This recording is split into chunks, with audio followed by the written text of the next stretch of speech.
রামকৃষ্ণ সংঘে খ্রিস্টমাস ইভের তাৎপর্য। যুগনায়ক বিবেকানন্দ, প্রথম খণ্ড হইতে সংগৃহীত। হাওড়া স্টেশন হইতে তারকেশ্বরগামী গাড়িতে উঠিয়াই নরেন্দ্রনাথ গান ধরিলেন, শিবশঙ্কর বোম বোম ভোলা ইত্যাদি। এইভাবে সমস্ত পথটি গীতবাদ্য ও আনন্দ রোলে মুখরিত করিয়া তাহারা হরিপাল স্টেশনে নামিলেন এবং সেখান হইতে ৮ মাইল পথ ঘোড়ার গাড়িতে চড়িয়া সন্ধ্যার পূর্বে আঁটপুরে পৌঁছিলেন। তাহাদিগকে পাইয়া বাবুরামের মাতা শ্রীযুক্তা মাতঙ্গিনী দেবী আনন্দে আত্মহারা হইলেন এবং সকলকে পুত্রবৎ গ্রহণপূর্বক আহার ও শয়নাদির সুব্যবস্থা করিয়া দিলেন। জমিদার গৃহে লোকজনের অভাব না থাকিলেও ইহাদের আদর যত্নের ভার তিনি স্বহস্তে তুলিয়া লইলেন।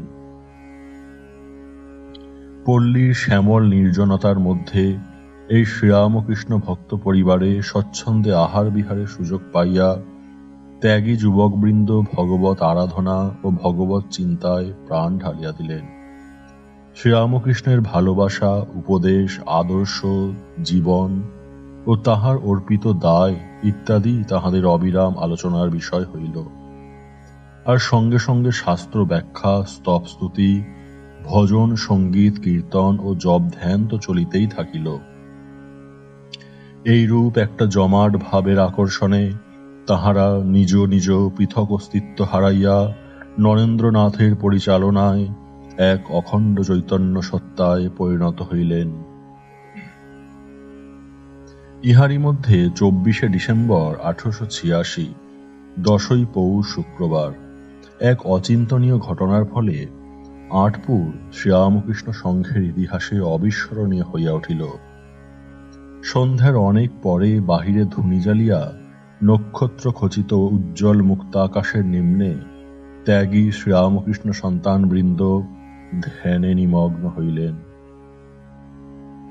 ধ্যানান্তে তাহারা ঈশ্বর আলোচনায় রত আছেন, এমন সময় নরেন্দ্রনাথ ক্রমে যীশুখ্রিস্টের ত্যাগ তপস্যাপুত অপূর্ব জীবন কথা প্রাণস্পর্শী ভাষায় আদ্যপান্ত অনর্গল বলিয়া যাইতে লাগিলেন।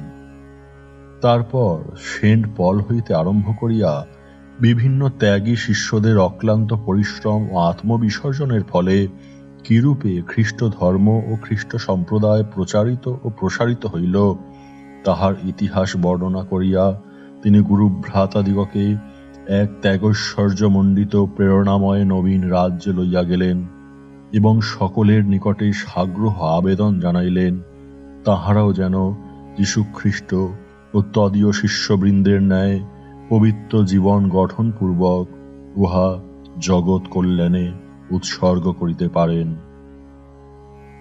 সে প্রাণপ্রদ বাগ্মিতার প্রভাবে গুরুভ্রাতারা উঠিয়া দাঁড়াইলেন ও পরস্পরের সম্মুখে ধূনির লেলিহান অগ্নিশিখাকে সাক্ষী রাখিয়া শ্রী ভগবানের পাদপদ্মে স্বীয় অটুট সংকল্প জানাইলেন তাহারা সংসার ত্যাগ করিবেন। সম্মুখস্থ অগ্নিশিখা তাহাদের ভাবোজ্জ্বল বদন পরিপ্রতিফলিত হইয়া সে আবেগময় প্রতিজ্ঞাকে ভাস্বরতর করিল। সমস্ত বায়ুমণ্ডল যেন অপূর্ব ভগবৎ প্রেরণায় শিহরিয়া উঠিল, আর স্তব্ধ নয়ন বিস্ফারিত করিয়া সে অনুপম দৃশ্য প্রাণ ভরিয়া দেখিয়া লইল। পুনর্বার সাধারণ ভূমিতে তাহাদের মন নামিয়া আসিলে তাহারা ভাবিয়া আশ্চর্য হইলেন যে সে সন্ধ্যাটি ছিল যীশুখ্রিস্টের আবির্ভাবের প্রাক্ক্ষণ। পরবর্তীকালে সংঘ গঠনে আঁটপুরের অবদানের কথা স্মরণপূর্বক পূজ্যপাদ স্বামী শিবানন্দ তারকনাথ বলিয়াছিলেন, আঁটপুরেই আমাদের সংঘবদ্ধ হওয়ার সংকল্প দৃঢ় হল। ঠাকুর তো আমাদের সন্ন্যাসী করে দিয়েছিলেনই, ওই ভাব আরো পাকা হলো আঁটপুরে। এইভাবে আঁটপুরে ১ সপ্তাহ কাটাইয়া তাহারা মঠে বা কলিকাতায় স্ব স্থানে ফিরিলেন।